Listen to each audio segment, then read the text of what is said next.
David, the symbol of freedom of the Renaissance, the most famous statue in art history. Its creator, Michelangelo Buonarroti, is gifted with talents that enable him to achieve unprecedented things.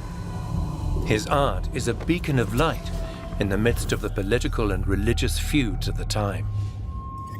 His first great work, the Pietà, already makes him world famous. He understood how the world really is. As a sculptor, architect, and painter, he shatters norms and breaks taboos. He has no particular respect for popes. He emancipates art from the desires of power. He is a master of anatomy. He uses the understanding of the muscles to create a kind of human drama. A universal genius striving for absolute timeless beauty. Michelangelo was already called Il Divino, the divine, by his contemporaries. What drove the obsessive artist?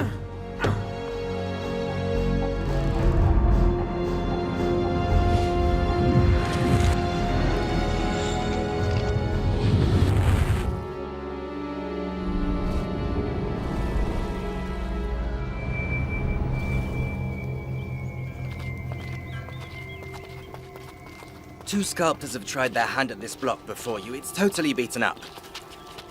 It's useless. The marble behemoth has been lying on the grounds of the Florence Cathedral building lodge for 30 years. 7 meters long, up to 2 meters wide, and weighing several tons.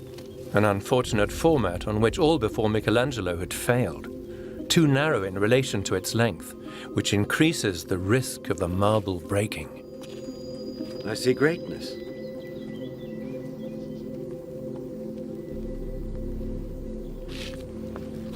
I can see him. The sculptor has already accepted the challenge. He trusts his creative power.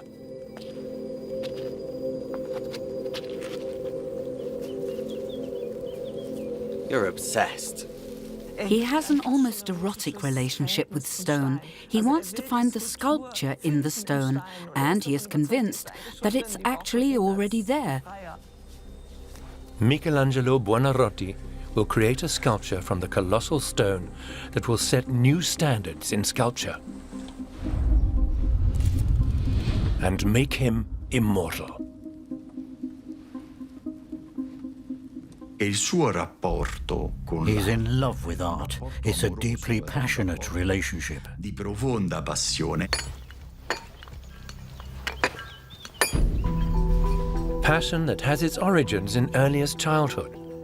Michelangelo was a newborn when his father, Ludovico Buonarroti, an impoverished Florentine nobleman, gave him to a wet nurse in the country. This is the custom in aristocratic circles, even if his father can hardly afford it. The little boy enjoys a lot of affection with the stonemason's family and comes into contact with the material that will shape his life. You make it like this, and I will make mine like so.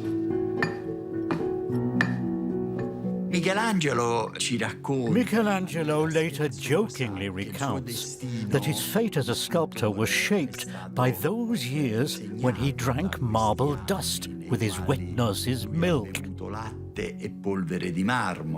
And the rhythm of the hammer becomes his heartbeat. That's very good. Yeah, you're doing it really well. Like this. Just like that. Yeah.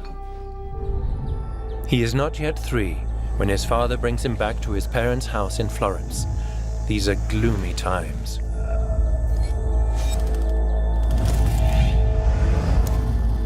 The Medici banking dynasty dominates the city. Rival noble clans want to seize power from them.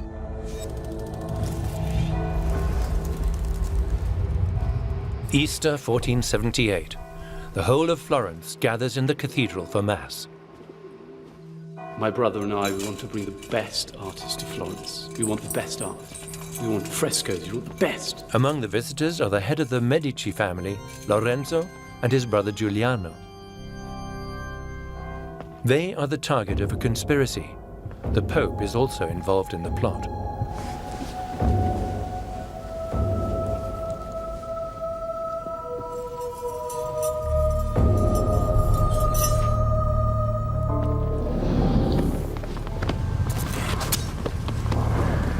Giuliano bleeds to death. Lorenzo escapes injured and takes cruel revenge. He has the conspirators massacred and their corpses hung from the Palazzo Vecchio for all to see. The young Michelangelo grows up in this atmosphere in Florence, and the atmosphere in his parents' house is no less gloomy.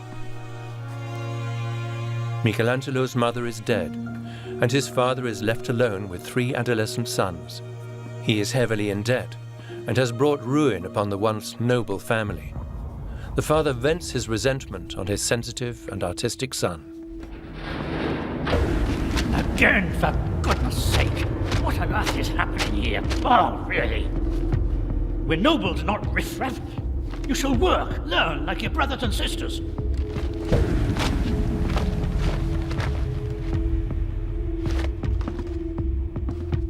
Michelangelo must have suffered a lot because of his father. He beat him. He actually wanted to prevent him from becoming an artist. He himself tells his own story as one of resistance against this paternal violence. That's important for him.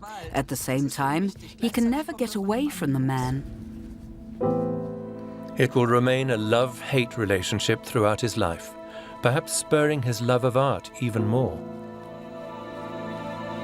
A copperplate engraving by Martin Schongauer fascinates the 12-year-old Michelangelo in particular. He takes it as a template and transforms it, inspired by nature.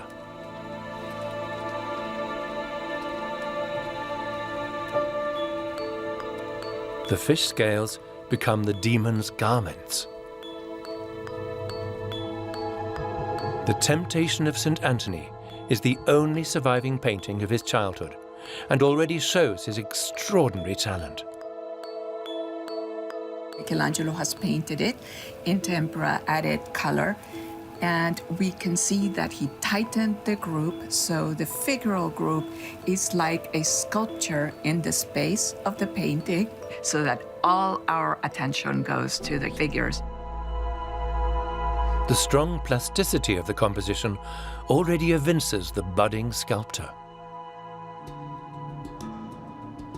Carmen Bambach researches Michelangelo's art at the Metropolitan Museum in New York. Her colleagues were also able to look under the layers of paint of the childhood painting. We're looking at the painting in natural light on the left, and on the right, we're looking at the painting in infrared reflectography. And for me, what was really interesting was to really think about the vocabulary of these little stick figures that appear in the underdrawing in comparison to the drawings by Michelangelo on paper. You see the same kind of quickness. And this is a kind of technique of figural abbreviation that Michelangelo uses throughout his career. Importantly, we see that this is part of his language of sketching. A sketching language that he would master in Florence. He grows up in a time in which the ideals of antiquity blossom anew and humanism places mankind at the center. An intellectual movement promoted by the Medici. Lorenzo de' Medici is both a despot and an admirer of beauty. He collects ancient art and supports talented artists. Thus, his court becomes the cradle of the Renaissance. His art agent discovers the talented Michelangelo. Ciao. Ciao. Against his father's will, he learns the marble craft in the Medici workshop, following the models of antiquity. And, just as a small child, he is captivated by the white stone. That's going to be rubbish when it's finished. What do you want from me? Has his talent aroused the envy of his classmates? Or has he provoked them with his peculiar temperament? Idiot.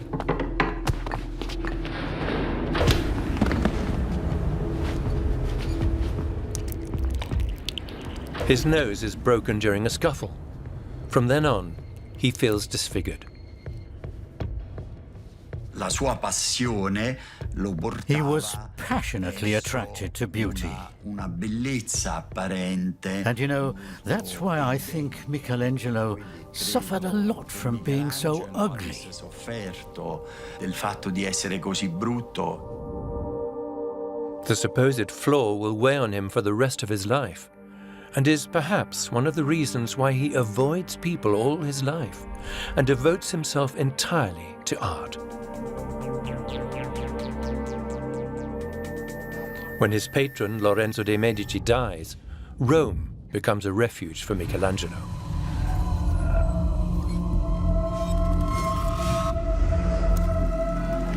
The eternal city with its ancient monuments, this is his world.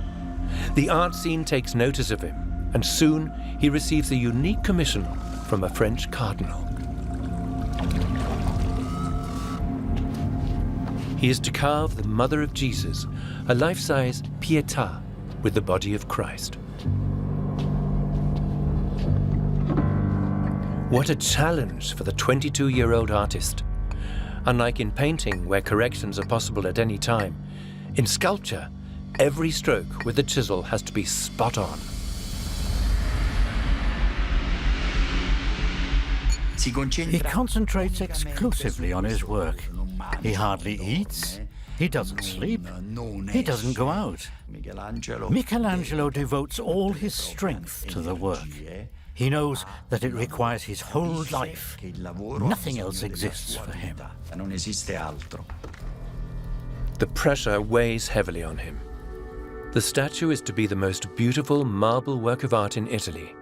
In view of the abundance of antique statues in Rome, this is a bold demand from his client. We have letters from his father, who was very concerned about the dire conditions under which his son was working. He had been told that the boy was locked up in a hovel to work on this sculpture. The torments Michelangelo suffered are apparent in one of his poems from that time. Only I am solitary in the shadows, whereas other men take their pleasure. I do but mourn, prostrate on the ground, lamenting and weeping. Meanwhile, in Florence, the world of humanism is under threat. Michelangelo's source of inspiration and the protective framework for his artistic creation. The fanatical monk Savonarola now rules the city. He has works of art destroyed and humanist books burned as the devil's work.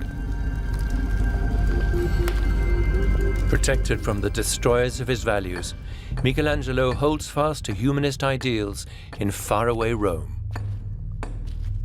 With this sculpture. For 2 years, he works almost incessantly on his vision of the Virgin Mother with her dead son.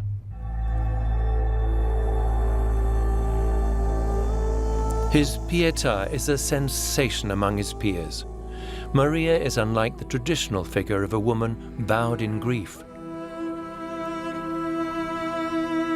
And Christ on her lap is not a typical man suffering with pain. Nothing on the spotless body is marked by mortal agony. The veins on his hand are plump, as if pulsating with life. No artist has dared to portray the theme in this way ever before. Mary and her son touch us with their divinity, above all through their beauty.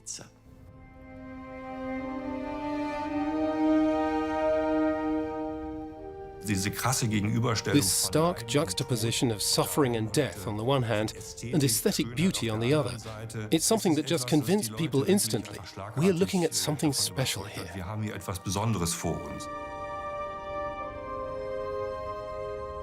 This process, this torture while working, is of course also visible in the result. That's what makes this art so incredibly powerful. The Pietà is the only work Michelangelo ever signed. After that, he no longer has to. He is world famous.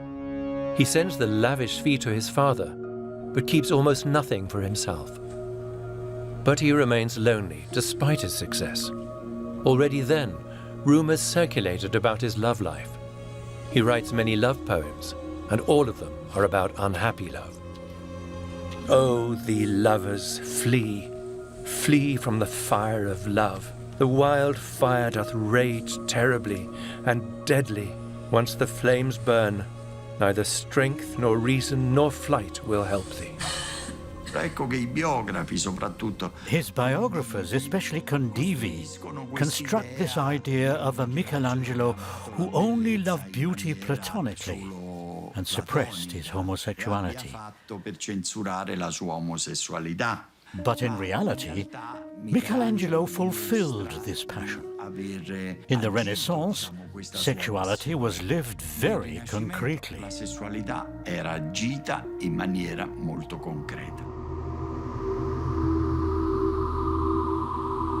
During his time in Florence, Michelangelo wants to explore the human body in detail. At night, he steals into the Santo Spirito mortuary to dissect corpses.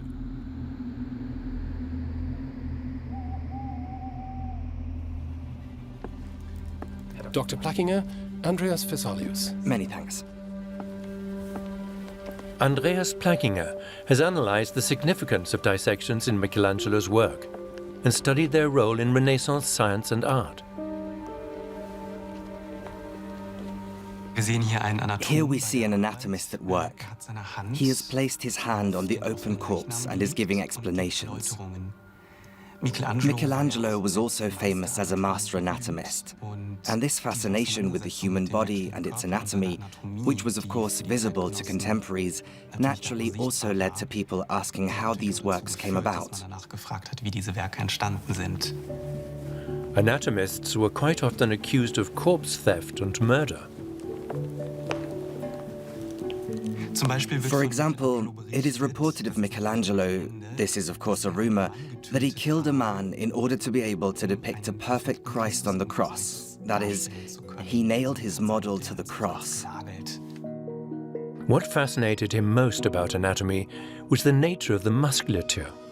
He knew exactly where each muscle was located and, typical of his time, began to make scientific records of the human body.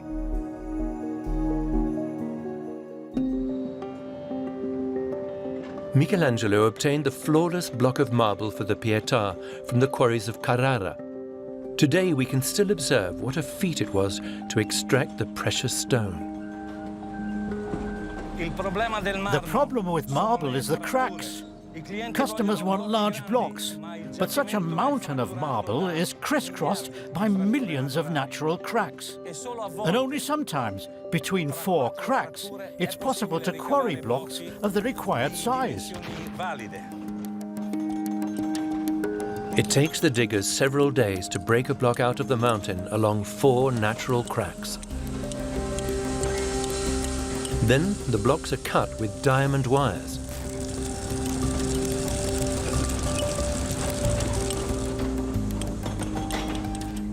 The problem is, no one can predict whether the blocks you break out will be big, robust, and without defects.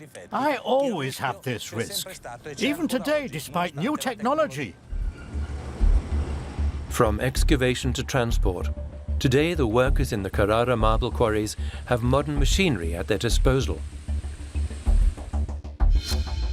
In Michelangelo's day, and well into the 19th century, workers excavated even the largest blocks out of the mountain using only a hammer and chisel.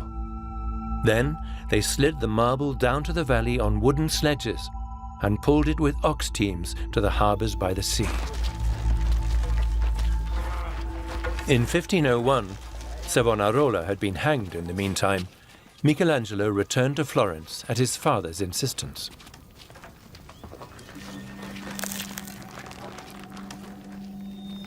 Watch out! Watch out! The citizens of the city have a very special commission for him, a biblical figure for the cathedral. Hence, they carry the colossal block to him, several tons in weight and 7 meters high. It takes the men 4 days to erect it. It's unimaginable what would happen if it were to crack. These were also dimensions that had been used to represent gods in antiquity. And that's where he saw his chance. He wanted to measure himself against the great works. Michelangelo has a high wooden fence built around the block as a screen for fear of spies and the theft of his ideas. He planned something highly unusual for the time. It would be possible to walk all the way around his David. The freestanding statue is also a sign of human freedom and self-determination. It is essential to the Renaissance philosophy, and it also emphasizes the impression of the monumental.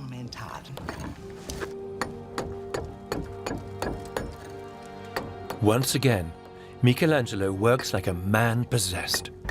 His contemporaries report that he even goes to bed with his boots on. He uses every second to contemplate his sculpture in advance, so that no miscalculated blow destroys the work.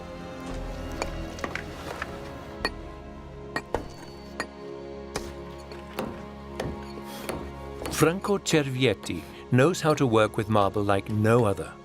He makes copies of the most famous works and has carved all of Michelangelo's sculptures out of marble in their original size, including David, 6 times in total. In order not to ruin it, you have to understand that you have to envision the sculpture in the block with its dimensions. You have to measure it before you knock something away. You see, even if it's only roughly chiseled here, you can already see a little of the line, the form. Only then can you understand whether you can strike deeper or not, and then you have to measure again. A marble sculpture can only be created with a lot of experience, intuition, and a feeling for the inner life of the stone. Every time I have a block of marble like this in front of me, I realize that no two are the same. Each block has a different quality. That is what makes it special. You have to know how to shape marble with a steady stroke and with the right tool. Then it comes alive. I've been doing this work all my life. It has become my fulfillment, my passion. You can live without marble, but I'm happier with it. Despite the effort, the hard physical work is also exhilarating. Sometimes Michelangelo writes poetry about it. The hammer that chisels a human figure out of the hard stone must bend to my will, but it is God's will that guides my hammer to create the magnificent.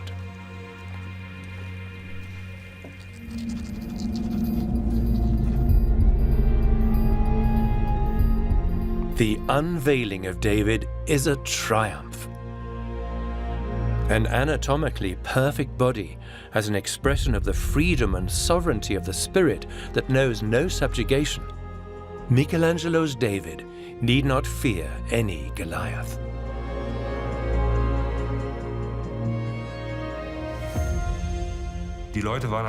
People were simply overwhelmed. They hadn't seen anything like this before. It was new in this gigantic size. An Apollo like David who also had the strength of a Hercules. He's virtually the symbolic portrait of this young city that doesn't want to submit to the Medici, that doesn't want to submit to any ruler, to any emperor.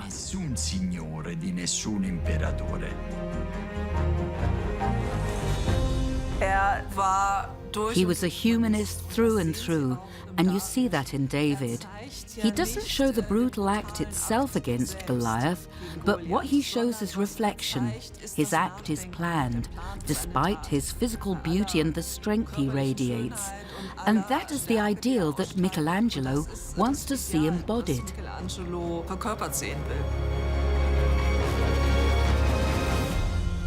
Michelangelo, an artist with divine inspiration and little ingenious ideas. If you look closely, you can see this little heart on the eye, for example. You see, a little heart has been chiseled into it. Or here, in the hair, he has carved small holes in it that create a very special effect when they're seen from a distance. That's why his works are so special. Not everyone makes works like this. The look of David, the look of the man who kills Goliath. This is a strong man, even if he's smaller than the giant Goliath. He stands for strength and youth. And by emphasizing these things from a distance, they give the figure and the face of David an impression of more movement and more power.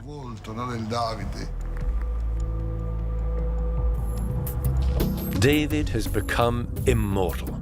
And whether it's everyday culture, pop culture, or advertising, people like to play with David and his ideal body. 500 years before, a new pope summons the famous sculptor from Florence to Rome again. Pope Julius II wants 40 sculptures as magnificent as David for his tomb. Michelangelo spends months breaking 40 marble columns out of the mountain himself. But then the Pope changes his mind.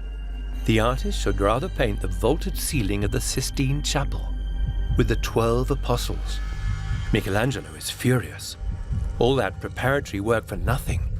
Besides, he's a sculptor, not a fresco painter. A very significant dispute with the Pope ensues. Because Michelangelo negotiates with a client for the first time, with the most powerful client of all. The dispute escalates. And then he said, 12 apostles, that's a paltry request, I want more. You might think, okay, now you're an artist and the Pope is the Pope. He's actually in charge, so you should really show your willingness to compromise. But Michelangelo was not willing to compromise. Looking for trouble is what you say today. And Michelangelo gets his way. A ceiling fresco entirely according to his ideas. In place of a resplendent starry sky, he now wants to paint none other than the creation story. Michelangelo is the first artist aware of the value of his art. This awareness leads him to place himself on, today we would say, almost equal footing with the Pope. Such insolence. You're too slow. Especially as the sculptor has hardly any experience with the fresco technique. Look after the colors. What's more, his client's expectations are immense. The Sistine Chapel is one of the most highly consecrated rooms in the Vatican. It's a gamble for the Pope to commission such a difficult painting from a sculptor who basically feels like a sculptor. But it's also a gamble for Michelangelo to accept the commission. He enlists the help of fresco painters from Florence, but he soon dismisses them again. Michelangelo is portrayed as someone who is a loner, who does not work well in a team at all. In fact, he wants to do everything himself. He begins with the flood. But he quickly fails due to his inexperience. The fresco becomes moldy.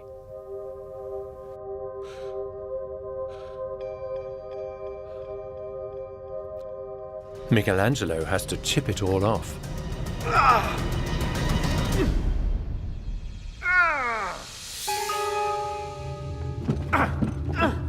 And start again. In a moment of difficulty, he wrote to his father, "It's my fault, because I was too presumptuous. It's not my job, but I wanted to do something I was not able to do." The added pressure to complete the work does not ease his self-doubt. It is said the impatient Pope threatened to push him off the scaffolding if he did not finish soon. Michelangelo is certainly an artist who struggles. Once he made a drawing about how hard the work was, having to paint the figures overhead all the time. He also struggled with the techniques until he found the ideal form. And he finds it quickly. He uses the raw plaster as a color surface with virtuosity. That saves time. In Michelangelo's hands, the fresco progresses quickly. Then, within a few months, Michelangelo becomes in fact the greatest fresco painter in the world. He will create a fresco the likes of which the world has never seen before. At the center of the creation story, God creates Adam. A hymn to man in the image of God, his contemporaries rave. God's not an oversized God the Father who creates a little Adam, but the two are at finger level. So one inspires the other. It happens together. It happens in dialogue. The fingers are not touching each other. It's simply the pointing finger, the idea, that is transmitted. Man is God's image, but that also makes him independent and autonomous in a way. For almost 500 years, the fresco has captivated people. Even those who see it almost daily cannot escape its effect. Guido Cornini has the privilege of being able to enjoy the pictures undisturbed, even in the evening. This frame above me, showing the creation of man with his hands meeting, is Michelangelo's greatest iconographic invention, because it shows the divine spark passing through man's life. So, the creature that comes to life from the very hands of God.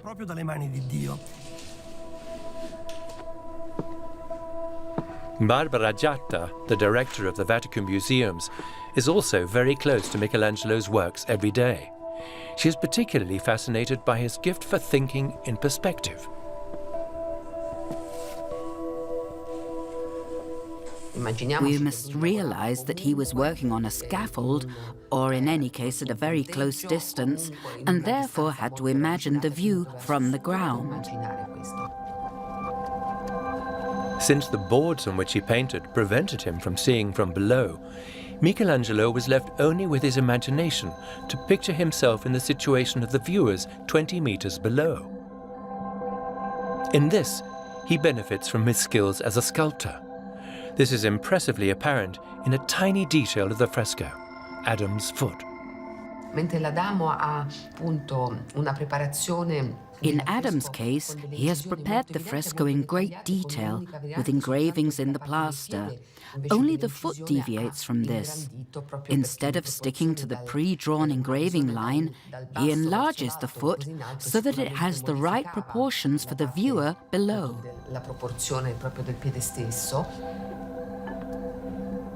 But proportions are not the only challenge.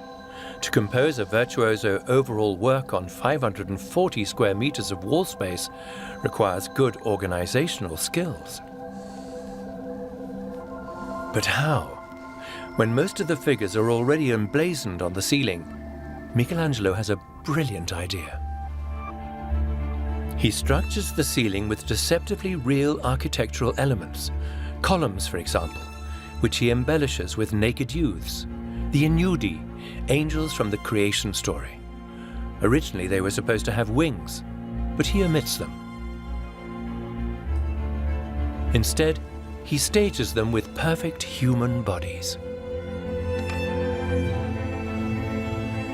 And with human poses and gestures. May I? And something else is striking. They're androgynous, that is, they're just as God created man in his image as man and woman. That is why they have male bodies and sometimes very feminine, graceful faces. That is the likeness to God. Androgyny was one of the aspired ideals of the Renaissance. Androgyny was considered divine. In heaven, as it says in the book of Matthew, there are neither women nor men. This is good.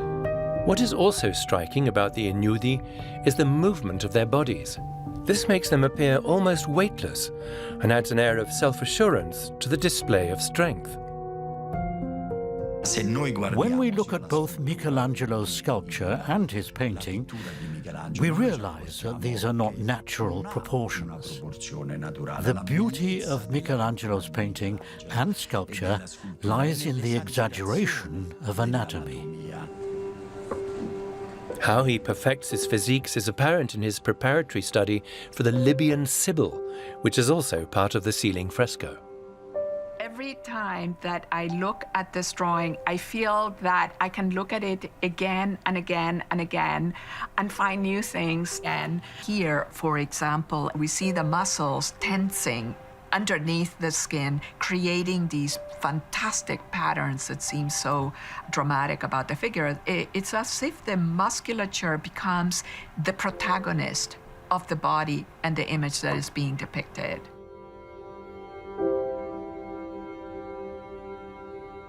He uses the understanding of the muscles to create a kind of human drama, to create a sense of tension, and there is a certain beauty in the patterns of the muscles. Michelangelo thus gives his figures a unique presence in space. He makes the bodies practically tangible.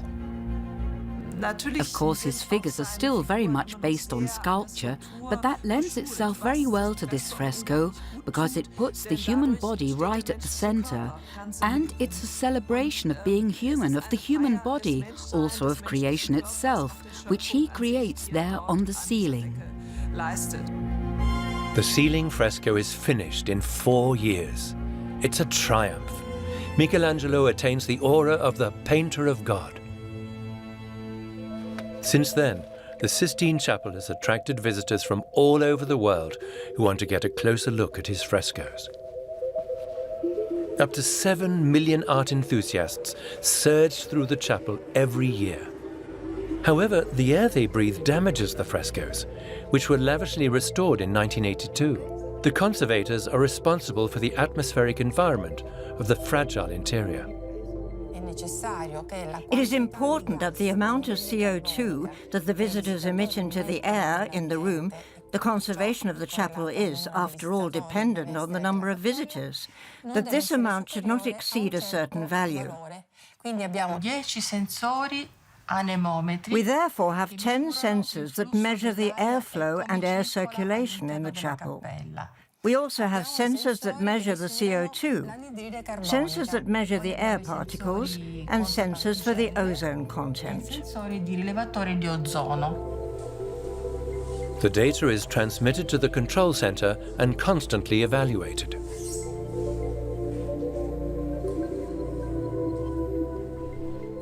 This diagram shows us how the number of visitors is increasing, but the CO2 still does not exceed the limits. And it also shows us the amount of dust. This is ensured by a special filter and circulation system. The Sistine Chapel has a volume of 10,000 cubic meters. With a high visitor frequency, our system can renew the air up to 60 times a day. In addition, the Sistine Chapel is inspected once a year and the frescoes cleaned.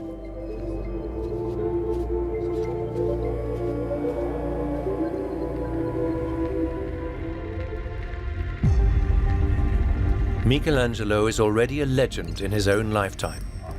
His hometown of Florence overwhelms him with commissions, but war breaks out. The exiled Medici want to reconquer the Republic.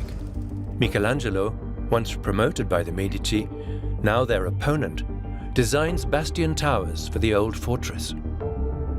The Medici army and their imperial allies are not able to take the city for a long time. The Republic eventually falls after an 8-month siege. David's creator flees to Rome and will never return. He is now almost 60 and moves back to the center of antiquity, the part of the eternal city whose monuments and figures have always particularly inspired him. Although Michelangelo had amassed an enviable fortune, he remained in the simple, very modest, almost poverty-stricken house all his life. And this despite the houses he had bought in Florence, despite the lands he had bought for his family. In Rome, he will discover a new spiritual awakening. He meets Vittoria Colonna, the deeply devout Roman princess and celebrated poet. She is the great love of his life. He writes ardent love poems to her. It torments him that love should remain platonic.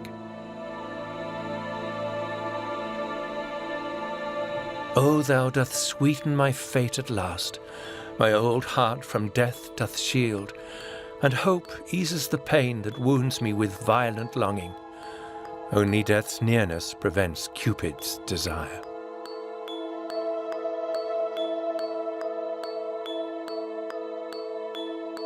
Vittoria Colonna gathers church reformers around her, the spirituali, who sympathize with Martin Luther. They believe in the pure power of divine light.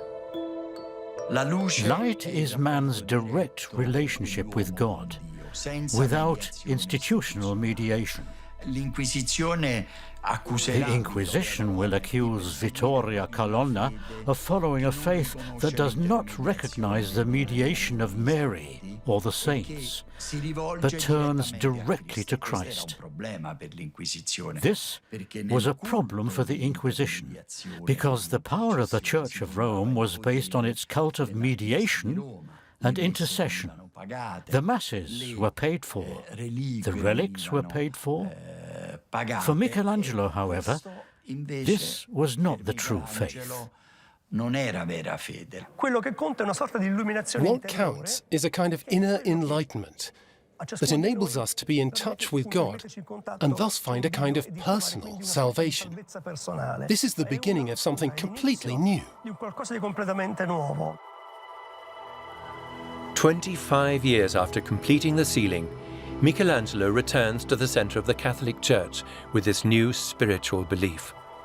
Although the Pope knows about his critical attitude towards the Church, he commissions him to design the altar wall of the Sistine Chapel with the Last Judgment. And Michelangelo will use the commission to express his vision of the end of the world.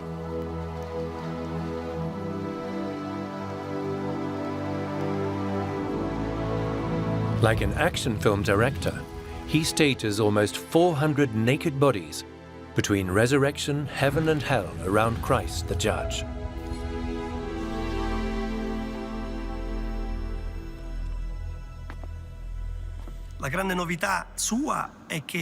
The great novelty is that this judgment is a vortex in which it is not clear what one should do to go one way and not the other, precisely because there is not only one side to good and one side to evil. It is the first Last Judgment in which the cards are deliberately shuffled.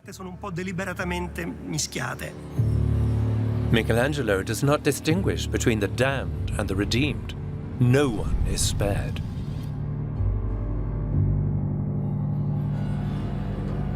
That is the difference to earlier judgment portrayals, that even the saints have to face the judge stripped and naked. And that was a scandal. No monk's robes and no royal robes can protect them. Only the judge decides. The Last Judgment is certainly no picnic. It's a dramatic affair. I go to heaven and my neighbor doesn't, or vice versa. There's drama here, and that's why you can express it through an aesthetic ideal of dramatic figures. And many of Michelangelo's contemporaries also accepted this and went out amazed and said, right, this is how it has to be done. Michelangelo creates his very own dramatic vision of heaven, and above all, of hell. Those who are damned are dragged down by the henchmen of the underworld. We can assume that Michelangelo was deeply obsessed with the idea of the agony of death and eternal life, which gave him a sense of bewilderment, that sense of eternity changing forever. And that is what we observe in the fresco. It is a fresco of enormous drama. Michelangelo worked on the Last Judgment for 5 years. 5 years in which he again devoted himself completely to his work, to the point of physical and mental exhaustion. And once again, he paints demons. His own, perhaps.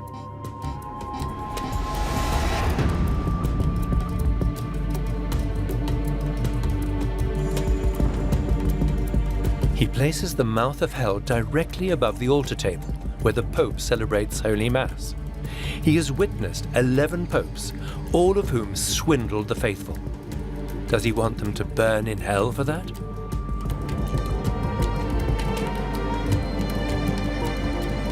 And he immortalizes himself on the altar wall.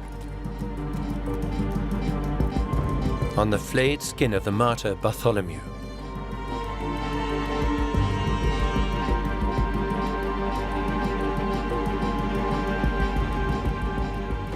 When he depicts himself in the Last Judgment in the Sistine Chapel, then that is of course an indication of a large ego, immortalizing himself on the altar wall. And in a way it's a contradiction, this ego that promulgates itself in this fresco. And at the same time, if you like, he possesses humility. With the Last Judgment, Michelangelo is not only dedicating himself to his work, he is also documenting his very own deeply felt faith. Man is not saved because he follows the precepts of the Church, but because he behaves in a certain way in relation to God. This is a call to personal responsibility. The whole Last Judgment is an attack on the Church. And the Church certainly perceived Michelangelo's criticism, even though it has to live with the fresco to a certain extent. A newly elected pope approaches him and says that he should please paint over the naked bodies in the Last Judgment so that everything looks decent. And he replies, "Holy Father, I'll be happy to do that. Just one little thing. Make the world a decent place, then the pictures will be decent too." Michelangelo's criticism of the Church does not harm him. Pope Paul III is so taken with him that he entrusts the now 72-year-old polymath with supervising the construction of the largest building site in Christendom, which has already swallowed up vast sums and become a huge building scandal, St. Peter's Basilica. The status of being the master builder of St. Peter's naturally gives his life a new dimension. That is, he suddenly has the task of bringing something to completion that his colleagues had completely failed to do. He designs the highest unsupported dome in the world. A dome is actually also a sculpture, if you like. And when you look at the dome, with the ribs, and also with the windows, it has a sculptural quality. Michelangelo is not deterred when a new pope persecutes the church reformers, cuts his salary, and stops the construction of the new cathedral. Another pope, another time will soon come.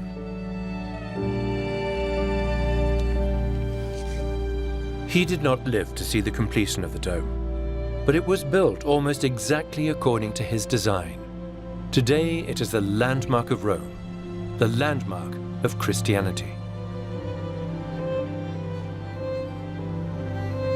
Sunlight floods the church interior through 16 huge windows, a theatrical staging of the divine light at his great love Vittoria so adored.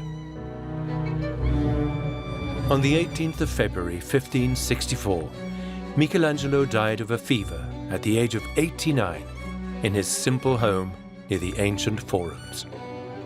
Michelangelo was very robust until his death. He worked, sculptured, and rode around Rome on horseback. Imagine an 89-year-old man riding through Rome on his horse. That's how an eyewitness reported it. And he looked very good for his age, because he'd been physically active all his life, and because art was his life. He worked right up until his last day. He destroys a large part of his drawings, as if no one should know the efforts and detours that went into creating his works.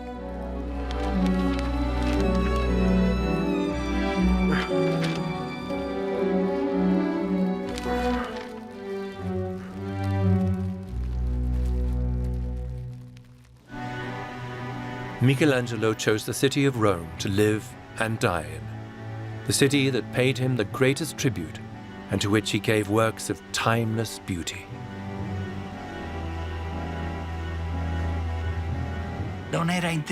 He was never interested in worldly things or in the world of others. He had such an extraordinary world of his own. The polymath, who was so strict with himself and faced his struggles throughout his life, could also be humorous. On the ceiling of the Sistine Chapel, for example, he created a very lively god, from behind, with a pert bottom.